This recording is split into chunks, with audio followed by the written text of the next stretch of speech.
Evangelio de enero 24, 2015, del Santo Evangelio según San Marcos. En aquel tiempo Jesús entró en una casa con sus discípulos y acudió tanta gente que no los dejaban ni comer. Al enterarse sus parientes, fueron a buscarlo, pues decían que se había vuelto loco. Palabra del Señor. Gloria a ti, Señor Jesús. Un evangelio muy corto el día de hoy que celebramos en San Francisco de Sales. Patrono de los periodistas, un santo muy interesante, autor de un par de libritos, uno de ellos La Filotea, o Introducción a la vida devota, que es un itinerario muy sencillo hacia la santidad. ¿A quién nos encomendamos? El día de hoy tenemos un evangelio muy corto. Vemos a Jesús que entra en una casa con sus discípulos. Seguimos desarrollando el capítulo 3 de San Marcos. Y a esa casa, donde la gente se entera que está el Señor, se le acerca una cantidad increíble de gente. Nos podemos imaginar cientos y cientos de personas tocando la puerta, queriendo escuchar al Señor, queriendo ser tocados por Jesús, de modo que no había tiempo ni para comer. Los parientes de Jesús, cuando se enteran de eso, quieren ir a rescatarlo, quieren ir a agarrarlo, porque el rumor es que se había vuelto loco. Si alguien no tiene tiempo de comer por atender a otros, pues debe de estar ganando mucho dinero. Podríamos imaginarnos, por ejemplo, un médico,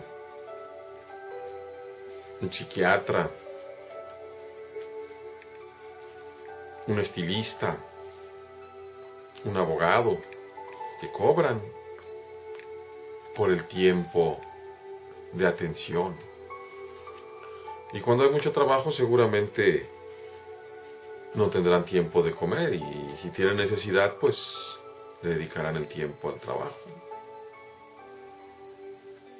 Igual que ahora, en aquel entonces, no era lógico dedicarse a algo que no daba dinero. El contraste ya se ve bien cuando, según el evangelista, el Señor llama a Pedro y Andrés y les dice: los haré pescadores de hombres.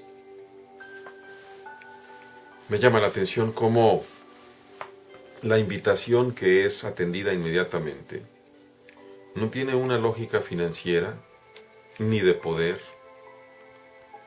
ni siquiera una lógica que encuadre dentro del mundo. ¿Yo para qué quiero pescar hombres?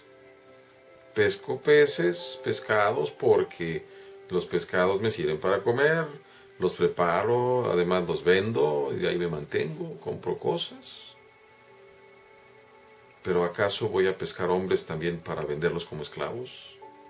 De ninguna manera. El ser pescador con el Señor no implica nada de eso, sino rescatar a los hombres que están, como dice también uno de los santos padres, hundidos en el mar del mundo, para ponerlos en la presencia de Dios. ¿Y qué utilidad voy a tener? La utilidad de hacer el trabajo que Dios me pide y el denario magnífico de la vida eterna, que son cosas que no se pueden ver en este mundo. Por eso los parientes del Señor, de cierta manera, tienen razón. ¿Quién está haciendo estos rumores? Todo el capítulo 3 vamos a ver esa lucha, esa pugna entre los fariseos y Jesús.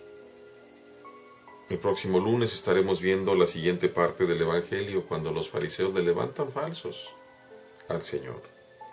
Y no podemos dejar de pensar que el que se hubieran enterado los parientes tenía mucho que ver con esos fariseos, diciendo: está loco, ya no tiene tiempo ni de comer. Y los parientes se le quieren acercar para ver si se lo llevan.